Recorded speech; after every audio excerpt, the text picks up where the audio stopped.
कुसुमसङ्काशं कश्यपेयं महादुतिं हन्तारिं सर्वपापघ्नं प्रणतोऽस्मि दिवाकरम्।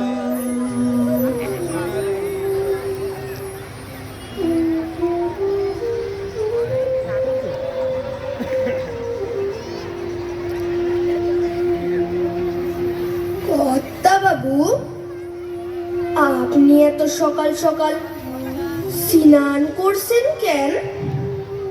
কি রে ভোলা, সব ভুলে যাস? কালকেই না বললাম আজ মাসির বাড়ি যাব বিজয়া করতে। যা, আমার পাঞ্জাবিটা নিয়ে আয়। আচ্ছা কর্তা, আনতাছি। আমি তো কর্তা বাবু, আজকে তো বাজার যেতে হবে, অনেক কিছু আনতে হবে, তাই আমি বরং তৈরি হইয়া নেই। তাই কাল যেন কি কি আনতে কইছিলেন বাজার থেকে? কি রে ভোলা, সব ভুলে যাস? কালই না বললাম মাছ, লাড্ডু। ও মনে পড়ছে, মনে পড়ছে। এত বড় একখান কাতলা, সাইড হাড়ি মিষ্টি। কর্তা বাবু, মতিচুরের লাড্ডু কিন্তু চাই। আরে থাম থাম, তুই দেখছি আমার হার্ট অ্যাটাক এনে দিবি রে। ওঠেন কর্তা, ওঠেন। দাঁড়া দাঁড়া, একটু বসতে দে।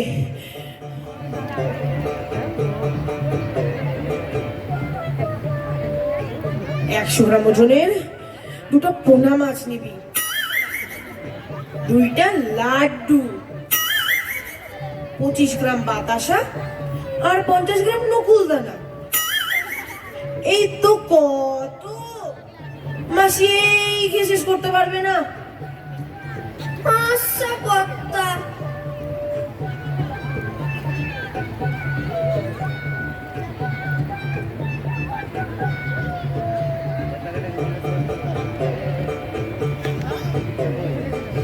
জেঠু, ও জেঠু, বাড়ি আছেন? ভিতরে ঢুকবো? আরে তোরা? জেঠু, বিজয়ার প্রণাম করতে এসেছি। বেঁচে থাক বাবারা, বেঁচে থাক। বস তোরা বস। ভোলা, এই ভোলা। হ্যাঁ কর্তা। ওদের জন্য কৌটো থেকে একটু নকুল দানা নিয়ে আয় তো। নকুল দানা? নকুল দানা আবার কিসের জন্য? দে ওদের, দে নকুল দানা, বের করে দে ওখান থেকে। ছোট বাচ্চারা বেশি খেতে পারবে না, তাই গুনে গুনে 5টা দানা দিলেই হবে।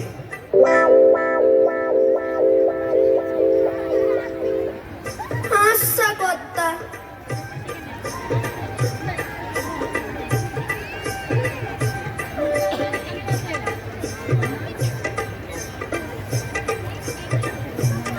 কর্তা বাবু, নকুল দানার ডিব্বায় তো পিঁপড়া ভইরা গেছে। এই একটাও পিঁপড়ে ফেলবি না, ওরা আমার অনেক নকুল দানা খেয়েছে। যখন চিনি থাকবে না, তখন ওই নকুল দানার পিঁপড়ে দিয়ে চা বানিয়ে খাওয়া যাবে, বুঝলি ভোলা? আচ্ছা কর্তা। 1 2 3 4, বাস। নাও বাবারা, খেয়ে নাও। নাও বাবারা, খাও খাও। এই কি খাবো? প্লেটে তো কিছু দেখতেই পাচ্ছি না। কেন দেখছিস না? 5খানা নকুল দানা আছে।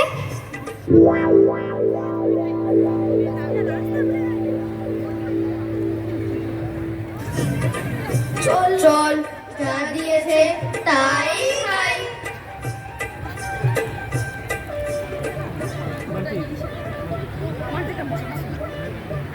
জিনিসপত্র বাক্স আন, আচ্ছা কর্তা।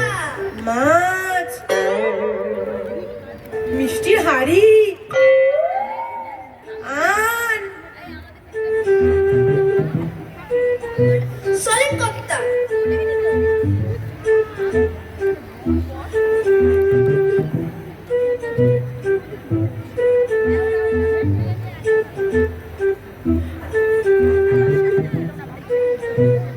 আরে ভোলা, পাটা একটু চালিয়ে হাঁট।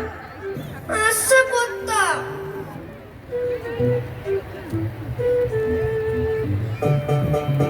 কর্তা বাবু, জুতাটা পায় পরবেন না? না রে, তো পায়ে পড়লে যে জুতো ক্ষয় হয়ে যাবে। আচ্ছা কর্তা।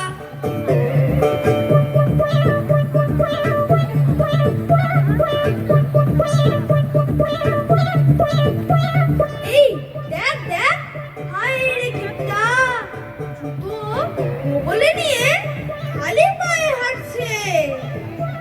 ও জেঠু, তোমার জুতো কই? এই যে। ও জেঠু, তোমার জুতো বগলে কেন? আরে, জুতো পায়ে পড়লে যে জুতো ক্ষয় হয়ে যাবে, সেই জন্যই তো বগল দাবা করে চলছি। ওই, এরপর থেকে আমরাও জুতো বগল দাবা করে চলবো। হে হে কিপটে, হে হে কিপটে। জ্বালাতন যত, যা তো। চল রে ভোলা, এই তো চলেই এসছি, আর একটু পথই বাকি। চলেন কর্তা।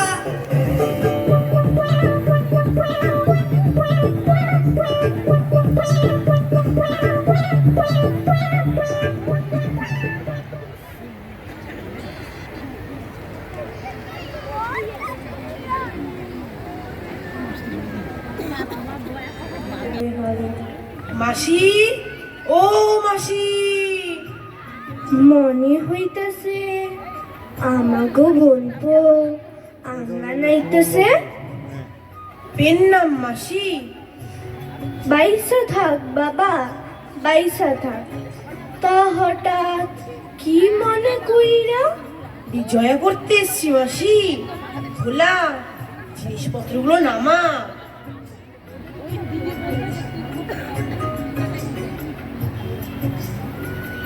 কেমন আছেন মাসিমা? হ, ভালো আছি। তুই কেমন আছস? আমিও ভালো আছি। বউ, ও বউ, আসতেছি মা। দেখবো তোর আমলান দাদা আইছে। আরে আমলান দাদা, কেমন আছে? ভালো আছি, তোমরা কেমন আছো? আমরাও ভালো আছি। দেখবো তোর আমলান দাদা কত জিনিস নিয়ে আইছে। তাই তো দেখতেছি, অনেক কিছু নিয়ে আইছে। কি রে বাবা আমলান, তোদের তো শুনছি এত বড় পুকুর। এই মাছ দুটা কি হাড়িতে জন্মাইছিল? না গো মাসি, মাছ ধরার লোক পাইনি, তাই ছোট বড়শি দিয়ে মাছ ধরেছি। আরে অমলান দাদা, কতদিন পর তোমাকে দেখলাম, কেমন আছো? হ্যাঁ রে বাবলু, ভালো আছি, তুই কেমন আছিস? আমিও ভালো আছি। বাবলু, তোর দাদা মিষ্টি নিয়ে আইছে, এই নে খা। এ কি, হাড়িতে তো একটাই মিষ্টি। আরে ভাই, মিষ্টি বেশি খাওয়া ভালো নয়, সুগার হবে, কৃমি হবে, সেই জন্যই তো একটা মিষ্টি নিয়ে এসছি। হায় রে বাবা আমলান, তুই ছোট থেকে কৃপণ কৃপণই রইয়া গেলি। তুমি যে কি বলো না মাসি, আমাকে কাজে বেরোতে হবে, তুমি ভালোভাবে খাওয়া দাওয়া করো। হ্যাঁ রে ভাই তুই যা, আমি ঠিক খেয়ে নেবো, যা তুই কাজে যা। বউ, ওদের খেতে দে, ওরা অনেক দূর থেকে আইছে। মা দিতাছি, বস বাবারা বস, আমি আসন পাইতা দিতাছি।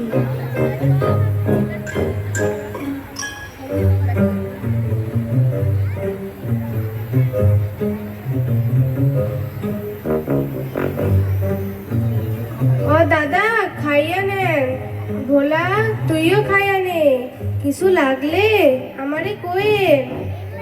বউ, তুই রান্নাঘরে গিয়া কাজ সামলা, ওদের কিছু লাগলে আমি তোকে কমু। আচ্ছা মা। আজকের খাওয়ার গুলি বড্ড স্বাদ হয়েছে। এখানে হচ্ছে, এখানেই সব রেখে যেতে হবে।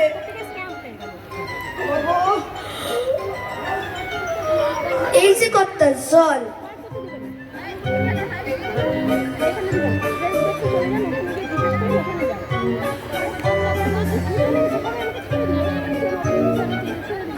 আর পারছি না বলা রে, আমি তো মনে হয় পড়ে।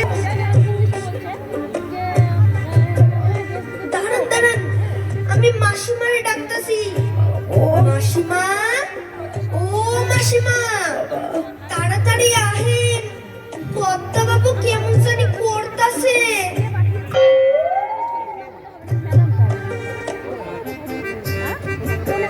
আর কি হয়েছে তোর? মাসি পেটে খুব ব্যথা। ও বাবলু, ও বাবলু। হ্যাঁ মা বলো। ডাক্তার বাবুকে তাড়াতাড়ি ডাইকা আনতো, তোর দাদা কেমন জানি করতেছে। হ্যাঁ মা, আমি এক্ষুনি যাচ্ছি। আমার বাড়ি আইসা ওজি কি হলো রে আমার। ও আর পারছি না বাবা।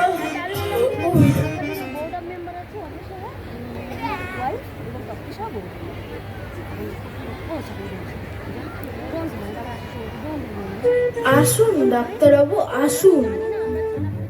ডাক্তারবাবু দেখেন তো আমাগো আপনাদের কি হয়েছে। আচ্ছা আমি দেখছি।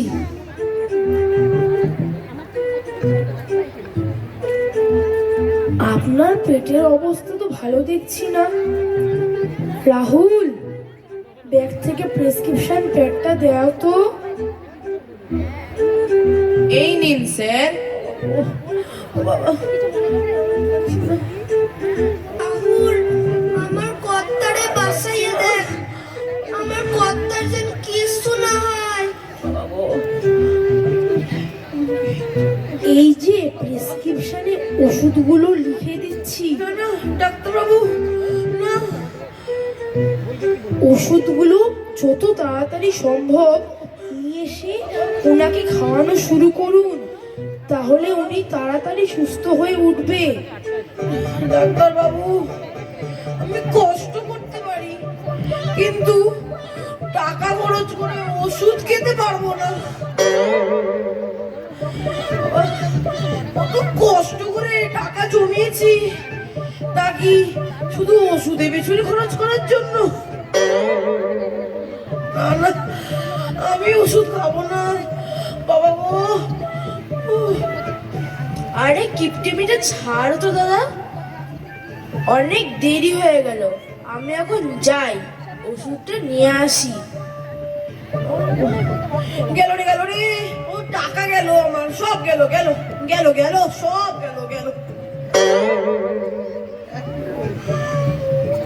স্যার, এইরকম কিপ্টে মানুষ আমি জীবনেও দেখিনি। শোনো রাহুল, পৃথিবীতে যে কত রকমের মানুষ হয়, ঈশ্বরের যে কি অদ্ভুত সৃষ্টি। এই যে ডাক্তারবাবু ওষুধ, এই যে এই দুটি ওষুধ ওনাকে খাইয়ে দিন। দাঁড়ান, আমি জল নিয়ে আসি। হায় রে, আমার কত টাকা খরচ হয়ে গেল। এই টাকা আমি কিভাবে ফেরত পাবো? কিভাবে কিভাবে? চুপ কর তো বাবা আম্মান, আগে ওষুধটা খায়া ঠিক হয়নি, তারপর টাকা জমানোর কথা ভাবিস। ঠিকই তো, ওষুধটা খেয়ে নাও দাদা। কি এখন কেমন লাগছে আপনার? আহা, এখন একটু শান্তি পাচ্ছি। ডাক্তারবাবু, আপনি ঠিকই বলেছিলেন, ওষুধটা খেলে আমি সুস্থ হব। এতদিন ধরে শুধু টাকা জমানোর জন্য আমি কৃপণতাই করে গেছি, কিন্তু এখন বুঝছি যে জীবনে শুধু টাকা জমালেই হবে না, প্রয়োজনে তা ব্যয় করাও দরকার। এখন বুঝতে পারলেন তো, শুধুমাত্র টাকার জন্য নিজের কত বড় একটা ক্ষতি করতে যাচ্ছিলেন আপনি। আসলে কি জানেন তো, জীবনে যেমন অতিরিক্ত ব্যয় করা উচিত না, তেমনি কৃপণতা করা উচিত না। তাই নিজের জীবন থেকে কৃপণতা ত্যাগ করে প্রয়োজন অনুযায়ী ব্যয় করে নিজের জীবনকে নির্বাহ করা উচিত। ভোলা রে, হ্যাঁ কর্তা। আর কিপটেমি করবো না, এই কান ধরলুম। আপনার যে সুমতি হয়েছে তার জন্য আমি ঠাকুরে শত শত প্রণাম জানাই। ধন্যবাদ।